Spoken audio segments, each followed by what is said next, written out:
Hi, I'm Bodie Pendus, and today we're going to expand upon my first year with a table saw. This one's going to be year 2 and 3 with my table saw. But more importantly, I'm going to talk about the tools that I bought during that next 2-year period. So it's not going to be all inclusive for all the tools that you need, but these are things that I bought as they needed. So let's get started.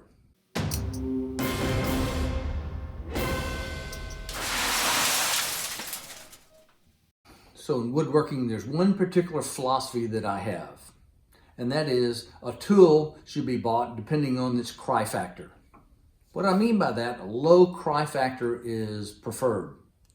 So really, when you go to buy a tool, you buy an expensive tool, you're going to cry when you pay for it.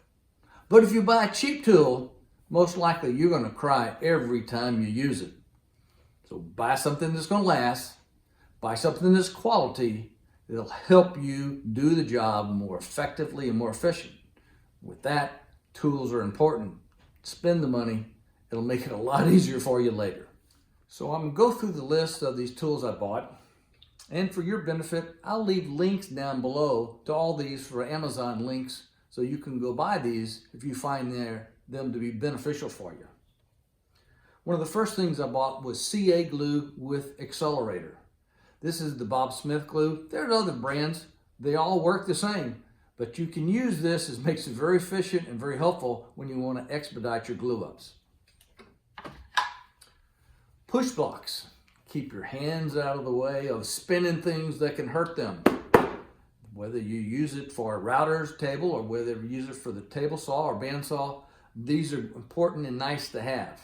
So these are padded in rubber foam, but you can also make your own push sticks and push shoes. I highly recommend that to keep your hands safe. So I'd had a Craig jig, the Junior, the little small little 2-hole job.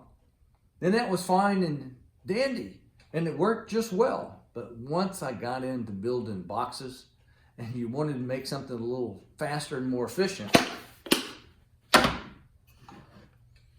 went and got this set up. So this is a lot faster. It allows you to clamp a piece in, you adjust it for the thickness, and most important feature that I like was the dust collection. But when you drill holes, they make a heck of a lot of dust. So this was very efficient. Cost about $100, but I promise you, if you're building enough boxes, this is well worth the time. I usually screw this into my workbench and then put the boards in here, boom, knock them all out, unscrew it, put it back up in the cabinet. Next is the miter gauge. So I had built some 45 degree and some 15 degrees and 30 degree angles, but I found myself cutting angles more often and said, well, if that's going to be the case and I want something efficient rather than rely on something that I think is close, so I bought this Incra, remember the cry factor, bought this Incra miter gauge that allows you to set it all these various degrees, every 5 degrees. Very much worth the price you pay for this. In the long run, you'll find out how important that is. As my skill set advanced to joinery and started making dowel holes, I bought this dowel wizard jig to be able to put on your board. So if you had a board here, you wanted to join them up on the edge, you take this little guy here, put it on there, drill your holes, and then do the matching piece to join that together. Very good, very quick, very efficient. Now, this is a private individual that made these and has patented this, so you're not going to find this on Amazon, but you can go to dowelwizard.com and buy that. As you start doing measurements, there's 2 things that I found that are important. And having a set of calipers to where you can measure the exact width of your piece to know exactly how thin it is or fat it is or what the distance is. And you can get these calipers $15 to $25. They're important for doing measurements, particularly when you're starting to do precise work. The other thing I use for measurements is my 1, 2, 3 blocks. These are precision milled blocks that happen to be 1 inch in thickness, 2 inches in this measurement, and 3 inches here. So you can do 3 inches 4 inches, 5 inches, 6 inches to measurement. Whenever I'm measuring 1 inch, I always pull these out, mark it on your material. It's exactly 1 inch thick. So I started doing more work and realized that I need some chisels, so I bought some better chisels. And while I don't have the highest quality chisels, I haven't done a whole lot of work. So actually after year 2 and 3, I've upgraded and now have finer grade chisels. But having chisels to do the work for you is important. A spoke shave is a unique tool to shape, and I made a couple mallets where I had to shape the handle. I found this a lot of fun. These aren't that expensive. You can buy one for 15 to 20 to 25 bucks and allow you to do shaping and stuff. It's a lot of fun to have, a neat tool. You'll find multiple uses for it. Now, the other thing that I bought after I started realizing that I had a need to buy lumber that was not from the box stores and not in the shop, as I transitioned from doing softwoods, pines, and all that stuff, construction grade lumber, to doing hardwoods, which I found a lot of fun to build furniture and stuff that would last. I needed a planer. So I bought a wind planer, a small little desktop style planer, and it's more than adequate for the job. But later on, because I got a better deal later on from a senior citizen workshop, I found a grizzly planer that they were selling for $350 used, which easily sold for probably $800 brand new. So I upgraded my first wind planer to a grizzly planer. It does an excellent job. So during my time, I realized I needed a block plane. So I got a block plane to do the chamfering on all the edges to break round over stuff. And then I needed another plane to do a little bit larger work. And so this is a used plane that I have. So my second plane was this Dunlap used plane. It has been refurbished. It works great. You keep it sharp, it does the job you need. So this next tool is a plug cutter. So it's hollow through here to allow you to cut dowels, 3/8 inch dowels, up to a little over 3 inches. And so when you want to have a customized wood as your dowels to show off, you get a plug cutter. It's a great little tool.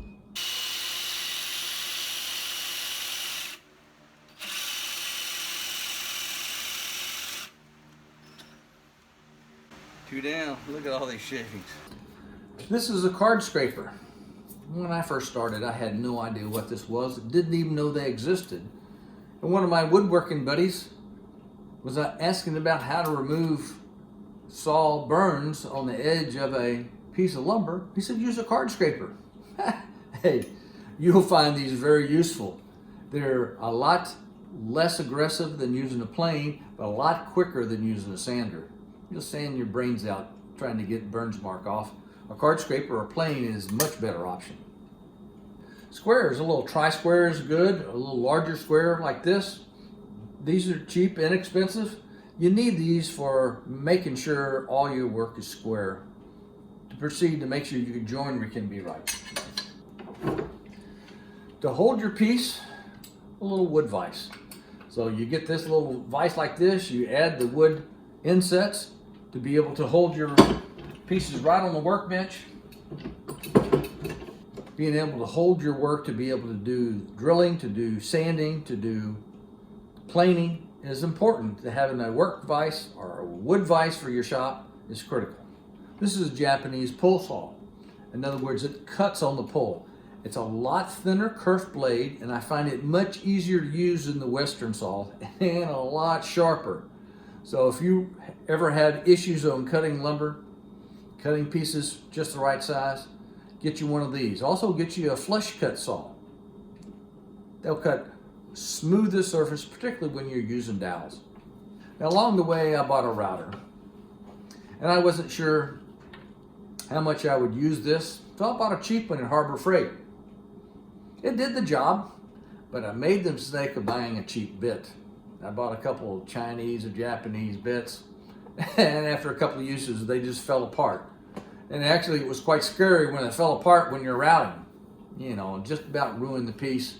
But The inexpensive router was okay, but buy good bits. They make a difference. I have since bought a DeWalt plunge cut router, but that was really after year 2 and 3.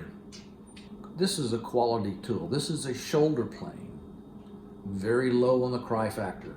Very expensive to buy, but high quality. This is from Wood River. The shoulder plane, 3/4 inch wide, to be able to do special trim work and stuff, because I knew I was going to be doing some tenons and cutting the tenons, getting them smooth, cutting the shoulders on that. This is the tool for the job.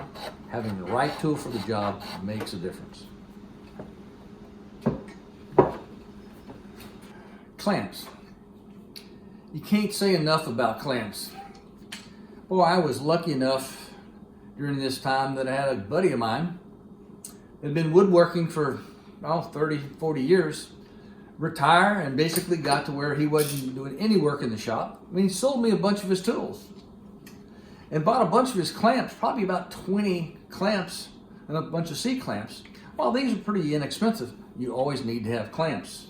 So I've got these F-style clamps, and I got some pipe clamps. And so I started buying some more clamps. So I like this F-style, and that's my preferred style for clamps. Always look for them on sale. These are from Harbor Freight, but they do the job. Now, also from my buddy, I bought this biscuit joiner. I had no idea at the time what the heck I'd do with a biscuit joiner. I heard of a biscuit joiner. I could probably spell it with the help of a dictionary, but by golly, when you have this thing, you find a use for it. It's been very helpful. So this was a neat tool to have. Buying it used. So as far as these tools, these are all things that I bought because I had a particular philosophy. Each project, I was going to buy a maximum of one tool. So if I have something I needed, I'd go find a project that would use that tool so I could go buy it. That's an easy way to rationalize it. But when you're looking at bigger pieces of equipment, whether it's a biscuit joiner or whether it's a planer, I would always look for used tools, whether it's Craigslist or other types of woodworking leads that you may find. You look for something to find and buy used. For example, I got a Laguna bandsaw. I got a 16-inch Laguna bandsaw that my son's father-in-law gifted to me because he was retiring from his wood shop. There's a theme in there. Find some older guys that are retiring, ask them if they're willing to sell you some of their equipment. The prices are great. I'd say for used equipment, you don't want to pay but about 50% of what the new price is. That could be considered a good price. Alexa, play Top Country. Station Top Country on Amazon Music. If there's one tool you need to have in your shop, it's music. Alexa, stop. I always find it's nice to have tunes in here. I definitely get an Alexa or some other device. It's nice to have them in your shop. I also have Bluetooth headsets so I can hear my music as I'm sawing, sanding, or doing other work in the shop. Ear protection, that's important as well. So of all these tools that I have bought in this second and third year, the one that I probably use the most is the calipers. You're always measuring. You know, I like having a tape measure, and I have one that has 1/8 of an inch marked on here. That's beneficial, but for precise measurement, the calipers was really an important tool. It's used almost every time I'm in the shop.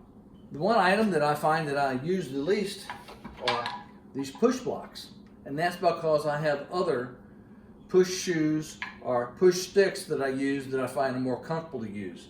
For two particular types of cuts, holding down is important. I will use these, but for everyday use, they're not my everyday push sticks. Probably the most important and consistent tools that I find that I really use is my block plane and my regular plane. Those are used always to remove burnt edges, to get board smooth, to chamfer the edges. They're used on just about every project that I build. So I hope you found this video of use, and if you're just getting into woodworking or maybe 20 years into woodworking, share with me what you think are your most important tools, or maybe the things that you found that you bought that you thought you'd use that you never have put to use very much. But one of the things as you go through the process, improving your skill set, you're going to buy more tools. So these are just the things that I bought year 2 and 3, but they're not only tools I have. So I have a variety of other tools. So if you think you'd like to have a video talking about what I bought and what I use after year 2 and 3, leave me a comment down below and let me know if that's something you'd like to see. Hope you enjoyed our tool review of things I bought in year 2 and 3. Give me a thumbs up if you found something useful. You want to see more of these videos and see how I put them all to work? Consider subscribing down below. You can see my build projects. And as usual, come back and see me real soon.